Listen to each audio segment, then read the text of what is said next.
இருந்தாலும் அம்மா சொல்ற மாதிரி கொஞ்ச நாளைக்கு முன்னாடி அதே வீட்ல உனக்கும் ஆகாஷ்க்கும் இதே மாதிரி ஒரு என்கேஜ்மெண்ட் நடந்தது. ஆனா இப்போ உன் கண்ணு முன்னாடியே வேற பொண்ணு கூட ஆகாஷ்க்கு என்கேஜ்மெண்ட் நடக்கிறத பாக்கும்போது உனக்கு ஒரு மாதிரி தர்ம சங்கடமா இருக்கும்லக்கா. அதனால நீ போகாதக்கா. ஆமாடி. ஏய், என்னடி நீயும் அம்மா மாதிரி யோசிக்கிற? இந்த என்கேஜ்மெண்டால எனக்கு எந்த தர்ம சங்கடமும் கிடையாது.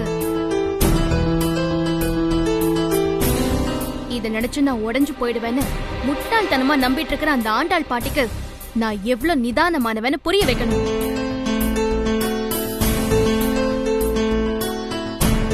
அதனால கண்டிப்பா நான் அந்த ஃபங்க்ஷன்ல போய் கலந்துக்கிட்டு தான் ஆகணும். தயவு செஞ்சு என்ன தடுக்காதீங்க ப்ளீஸ். நான் வரேன். தென்றல் சொல்ற பேச்சு கேட்றி, வேணாண்டி, போகாதீ. தென்றல் தென்றல் வேணாம் தென்றல், மனசு கஷ்டமா இருக்கும். சொல்ற பேச்ச கேளுமா. இதெல்லாம் கொஞ்சம் கூட நல்லா இல்ல. நீதான் ரொம்ப வருத்தப்படுவடி. சொல்ற பேச்ச கேளு தென்றல். வேணாம் தென்றல், விடுங்க. சொல்லுங்க போவேணான்னு. என்னங்க இவ பாட்டுக்கு போயிட்டே இருக்கா, நீங்களும் எதுவுமே சொல்ல வேடிக்கை பார்த்துட்டு இருக்கீங்க. என்ன வேற என்ன பண்ண சொல்ற லக்ஷ்மி? தென்றல் உன்னை விட வயசுல சின்னவதான். ஆனா நிதானத்திலையும் ஒரு விஷயத்தை பத்தி புரிஞ்சுக்கிற முதிர்ச்சியிலையும் அவ உன்னை விட பெரியவ. இந்த விஷயத்தை எப்படி ஹேண்டில் பண்ணுமோ அதை அவ கரெக்டா பண்ற. நீ தேவையில்லாம மனசை போட்டு குழப்பிக்காத. போய் வேலையை பாரு.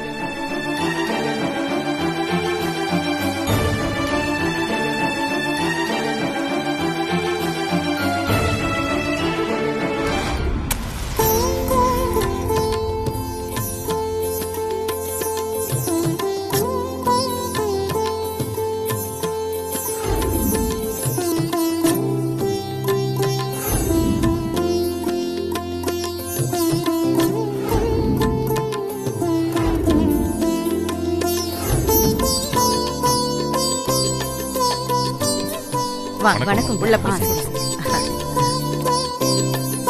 வணக்கம்மா. வணக்கம்.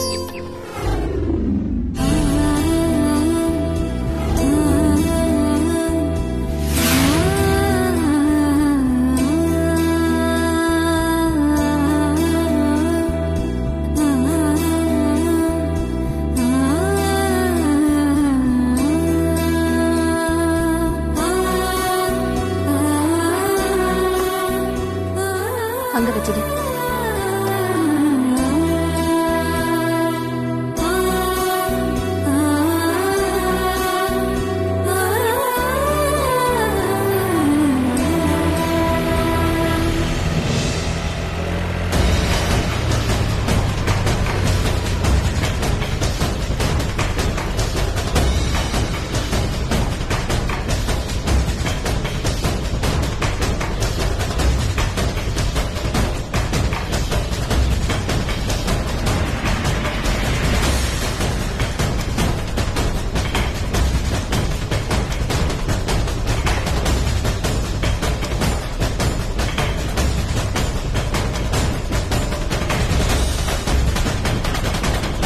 என்னம்மா, கொஞ்ச நாளைக்கு முன்னாடி இதே வீட்ல உனக்கும் என் பேரன் ஆகாஷுக்கும் இதே மாதிரி நிச்சயதார்த்தம் நடந்துச்சு. இப்போ உன் இடத்துல தாரா இருக்கா. அதனால நீ இந்த நிச்சயத்துல கலந்துக்க சங்கடப்பட்டு வரமாட்டேன்னு நினைச்சேன். ஆனா பரவாயில்லையே, நீ என்கிட்ட சொன்ன மாதிரியே வந்துட்ட. ரொம்ப தைரியமான பொண்ணுதான். உங்க காம்ப்ளிமெண்ட்டுக்கு ரொம்ப தேங்க்ஸ்.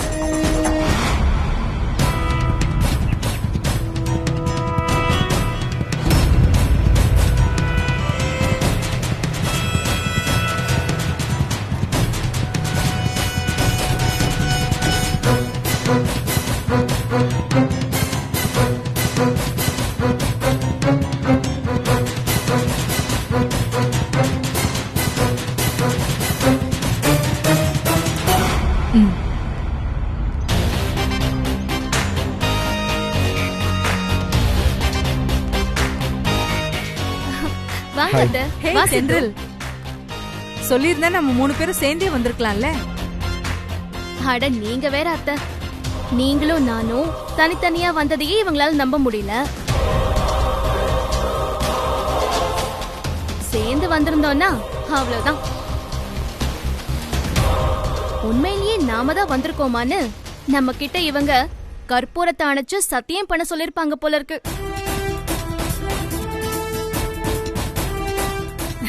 ஆமாமா, சொன்னாலும் சொல்லுவாங்க. ஏன்னா இவங்க நம்மள இங்க வர சொன்னதே நம்மள வெறுப்பேத்த தானே.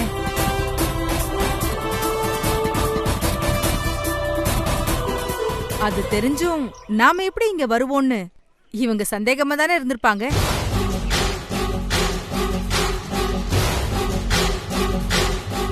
மாமியாரே, உங்களுக்கு சந்தேகமே வேண்டாம். நிஜமாவே நாங்க தான் வந்திருக்கோம்.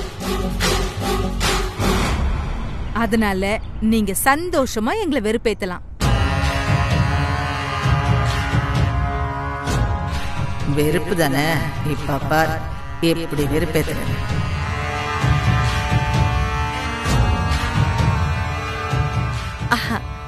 ஆமா, கொஞ்ச நாளைக்கு முன்னாடி நீ என்கிட்ட ஒரு சவால் விட்டிய. இவளுக்கும் என் பேரனுக்கும் நடக்க இருந்த கல்யாணம் மணமேடை வரைக்கும் வந்து நின்னு போனதுனால ஊர்ல இருக்கிற எல்லாரும் என்னை பத்தி நல்லா தெரிஞ்சுக்கிட்டாங்க. அதனால எந்த பொண்ணும் தைரியமா என் வீட்டுக்கு மருமகளா வர விரும்ப மாட்டான்னு. இப்ப பாத்தியா, நான் யாரு எப்படிப்பட்டவன்னு நல்லா தெரிஞ்சும் தாரா என் வீட்டுக்கு மருமகளா வர்றதுக்கு மனப்பூர்வமா சம்மதிச்சிருக்கா.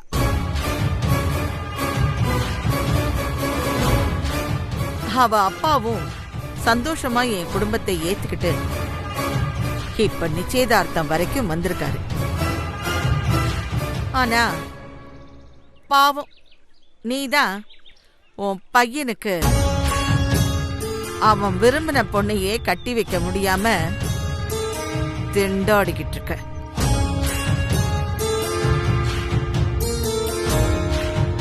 இப்ப புரியுதா?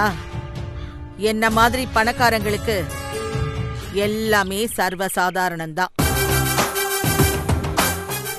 ஆனா உன்ன மாதிரி ஒண்ணும் இல்லாதவளுக்கு சாதாரணம் கூட சாதிக்க முடியாத விஷயம்தான்.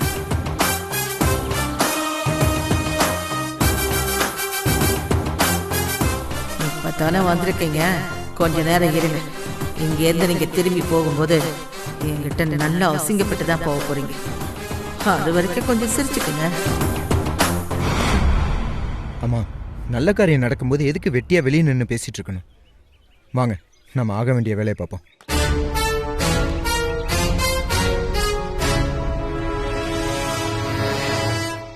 வாங்கக்கா. வா சித்து, வா தென்றல். வாழ்த்துக்கள் Akash.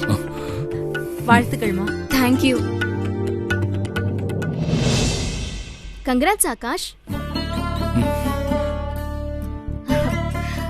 Congratulations Tara. Thank you. Congrats bro. வாழ்த்துக்கள். தேங்க்யூ.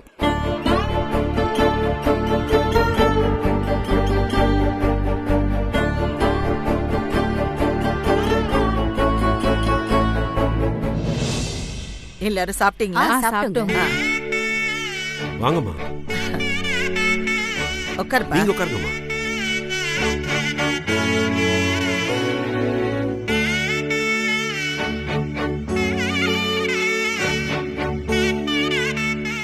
ஐயரே, லக்ன பத்திரிகையில பொண்ணு பையன் பேரெல்லாம் ஒழுங்கா சரியா எழுதிட்டு அதுக்கப்புறமா பொறுமையா படிங்க. இன்னும் நேரம் இருக்குல்ல? நேரம் இருக்குமா. நான் நிதானமா எழுதுறேமா. எழுதி முடிச்சுட்டு நான் லக்ன பத்திரிகையை வாசிக்கிறேமா.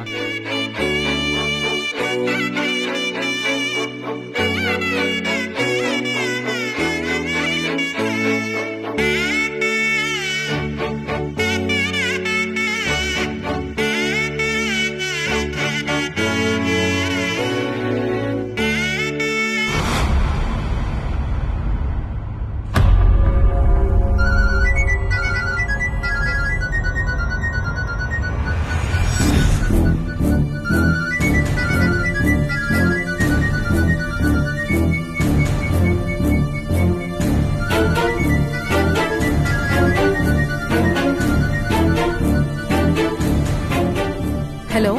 சாரதா மேடங்களா? ஆமாங்க. நீங்க? நான் ஆண்டாள் அம்மாவோட லாயர் பேசுறேன். அவங்க லாயர். எனக்கு எதுக்கு கால் பண்றீங்க? அம்மா, அது வந்து நீங்க ஆண்டாள் அம்மா மேல போட்டிருக்க அந்த ஆக்சிடென்ட் கேஸ் விஷயமா உங்ககிட்ட கொஞ்சம் பேசணுமா? சொல்லுங்க, என்ன பேசணும்? அந்த கேஸ் விஷயமா இது வரைக்கும் அம்மா கோர்ட்ல வந்து நேர்லயே ஆஜராகல. ஒவ்வொரு ஹியரிங்க்கும் நான் தான் 3-7 பெட்டிஷன் போட்டு ஜட்ஜை சமாளிச்சு வாய்தாவா வாங்கிட்டு இருக்கேன். ஜட்ஜு ரொம்ப கோவமாயி அடுத்த ஹியரிங்க்கு அவங்க நேர்ல வரலனா அவங்கள அரெஸ்ட் பண்ணி ஜெயிலுக்கு அனுப்பிச்சிருவேன்னு ஸ்ட்ரிக்டா சொல்லிட்டாருமா. சரிங்க, இதெல்லாம் எதுக்கு நீங்க என்கிட்ட சொல்லிட்டு இருக்கீங்க? அத நீங்க ஆண்டாள் அம்மா கிட்ட தானே சொல்லணும். நான் அவங்க கிட்ட எவ்வளோ சொல்லிட்டேம்மா. ஆனா அவங்க கோர்ட்டுக்கு வர்றது பிரஸ்டேஜ் ப்ராப்ளமா நினைச்சு வர முடியாதுன்னு அடம் பிடிக்கிறாங்கம்மா. அதுக்கு நான் என்னங்க பண்ண முடியும்? நீங்க கொஞ்சம் பெரிய மனசு பண்ணி அந்த கேஸை வாபஸ் வாங்கிட்டீங்கன்னா எல்லா பிரச்சனையும் சுமூகமா முடிஞ்சிடும்மா. ப்ளீஸ்மா, தயவு செஞ்சு புரிஞ்சுக்கோங்கம்மா. நான் உங்களுடைய அட்வொகேட் தான். ஆனா எனக்கே அவங்க ஜெயிலுக்கு போறதை ஜீர்ணிக்க முடியல. என்ன இருந்தாலும் நீங்க அவங்களுடைய மூத்த மருமக தானே. நான் அவங்க மருமகளா? இன்னொரு முறை அந்த வார்த்தையை சொல்லாதீங்க. கேட்கும் போதே காதுல நெருப்பள்ளி கொட்டுற மாதிரி இருக்கு. சாரிம்மா. நீங்க அவங்கள உங்க மாமியாரா ஏத்துக்கலனாலும் உங்க ஹஸ்பண்டோட அம்மாவா ஏத்துக்கிட்டு தானே ஆகணும். அதுக்காவது அவங்க மேல கொஞ்சம் இறக்கப்பட்டு இந்த கேஸை கொஞ்சம் வாபஸ் வாங்குங்கம்மா. முடியாது. தப்பு செஞ்சவங்க தண்டனையை அனுபவிச்சுதான் ஆகணும். தயவு செஞ்சு போனை வைங்க. ஒரு நிமிஷம் இருங்கம்மா, போனை வச்சிடாதீங்கம்மா. இந்த விஷயத்துல கொஞ்சம் கன்சிடர் பண்ணுங்கம்மா. நீங்க மட்டும் இந்த கேஸை வாபஸ் வாங்கிட்டீங்கன்னா ஆண்டாள் அம்மா கிட்ட சொல்லி உங்களுக்கு எவ்வளவு பணம் வேணாலும் வாங்கி தரமா. என்ன சொன்னீங்க? பணமா? நீங்க அட்வொகேட்டா இல்ல வேற யாரோவா? சாரிமா, உங்களை எப்படியாவது சம்மதிக்க வைக்கணும்னு நினைச்சுதான் கொஞ்சம் உணர்ச்சி வசப்பட்டு வார்த்தையை விட்டுட்டேன். நீங்க தப்பா எடுத்துக்காதீங்கம்மா. பெரிய மனசு பண்ணி இந்த கேஸை மட்டும் எப்படியாவது வாபஸ் வாங்கிடுங்கம்மா. இங்க பாருங்க சார், நீங்க என்ன சொன்னாலும் எப்படி பேசினாலும் நான் இந்த கேஸை வாபஸ் வாங்க மாட்டேன். இன்னொரு முறை என்னை இந்த மாதிரி தொந்தரவு பண்ணீங்கன்னா அப்புறம் நான் உங்க மேலேயும் கேஸ் கொடுக்க வேண்டியதாயிடும். தயவு செஞ்சு போனை வைங்க. இப்படிலாம் வேற நடக்குதா?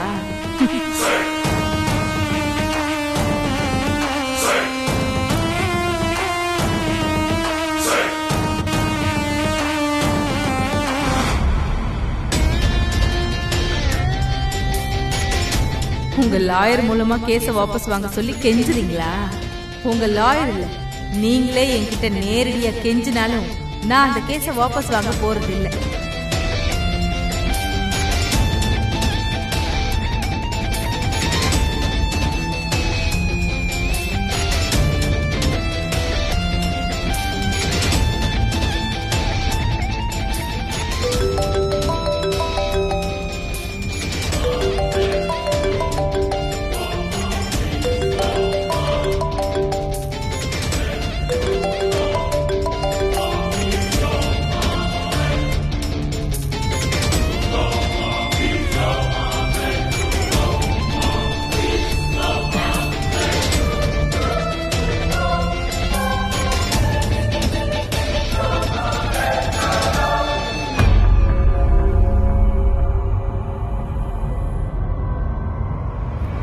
இருங்க, நானும் வரேன். அவர்கிட்ட என்ன பேசுறீங்கன்னு தெரிஞ்சுக்கணும்ல.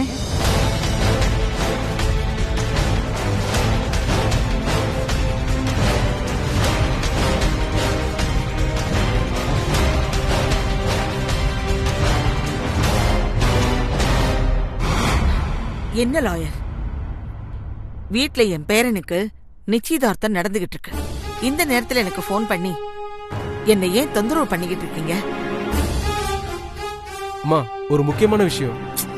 என்னன்னு சீக்கிரம் சொல்லுங்க.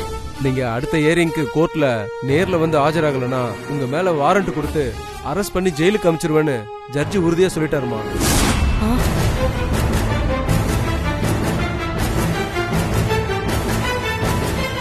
என்ன சொல்றீங்க லாயர்? ஆமாமா, அதனால நான் இப்ப சாரதா மேடத்துக்கிட்ட கேஸை வாபஸ் வாங்க சொல்லி கேட்டு பார்த்தேன். உங்ககிட்ட வேணா பேசி பணம் கூட வாங்கி தரேன்னு சொன்னேன். அதுக்கு அந்த சாரதா என்ன சொன்னா? முடியவே முடியாதுன்னு பிடிவாதமா மறுத்துட்டாங்கம்மா. அது மட்டும் இல்லம்மா, இன்னொரு தடவை இது விஷயமா தொந்தரவு பண்ணா எம்எல்ஏ கேஸ் ஃபைல் பண்ணிடுவேன்னு மிரட்டுறாங்கம்மா. சொல்றேன்னு தப்பா எடுத்துக்காதீங்கம்மா. ஒண்ணு, நீங்க கௌரவம் பார்க்காம ஒவ்வொரு ஹியரிங்க்கும் கோர்ட்ல நேர்ல வந்து ஆஜராகணும். இல்லைன்னு வச்சுக்கோங்களேன், அந்த சாரதாம்மா கையில காலில் விழுந்து எப்படியாவது இந்த கேஸை வாபஸ் வாங்க வைக்கணுமா. அப்பதாம்மா உங்க பேரன் கல்யாணத்தை நேர்ல பார்க்க முடியும். இல்லனா நீங்க ஜெயிலுக்கு தாமா போகணும். வக்கீல், சாரிமா, யதார்த்தத்தை சொன்னேன். இதுக்கு மேல நீங்க தாமா யோசிக்கணும். வச்சிடுறோமா.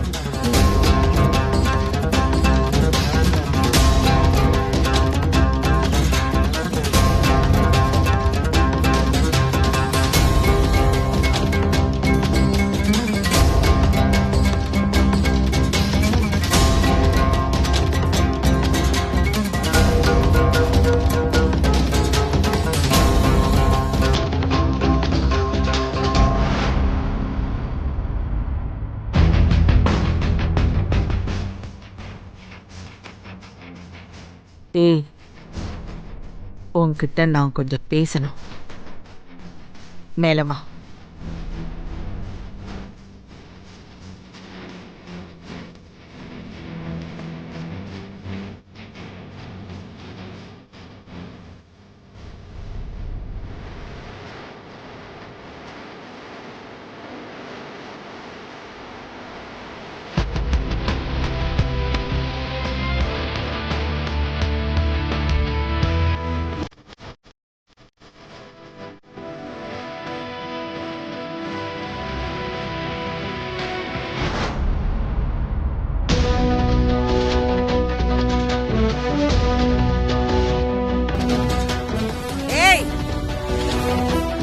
உனக்கு என்னதாண்டி பிரச்சனை?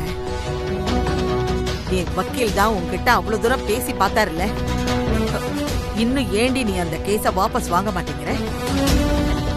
நீ ஊர்ல இருந்து கிளம்பி வரும்போது என்கிட்ட என்ன சொல்லிட்டு வந்த? தென்றலுக்கும் ஆகாஷுக்கும் நடக்க போற கல்யாணத்தை நிறுத்துவேன்னு சொல்லிட்டு தானே வந்த. சொன்ன மாதிரியே அந்த கல்யாணத்தை நிறுத்திட்டல்ல.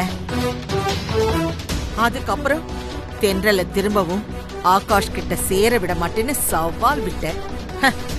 அதுவும் நிறைவேறிடுச்சுல்ல. இப்போ நானே தாராவுக்கு ஆகாஷ பேசி முடிச்சேன்.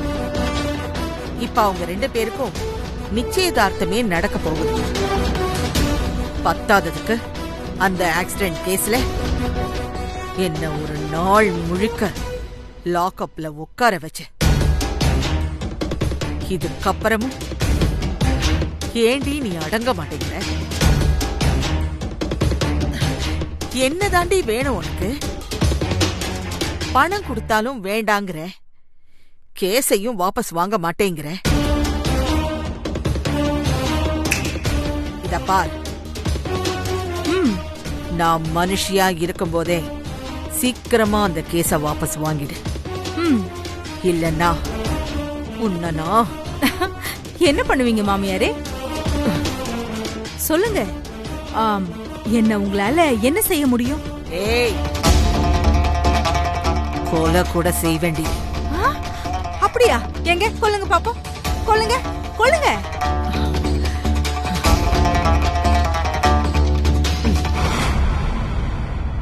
சும்மா சொல்லக்கூடாது மாமியாரே.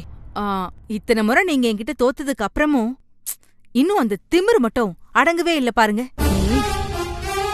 இதுக்கப்புறமும் என்ன கொன்னுடுவேன், வெட்டிடுவேன், குத்திடுவேன்னு மிரட்டிட்டு தானே இருக்கீங்க.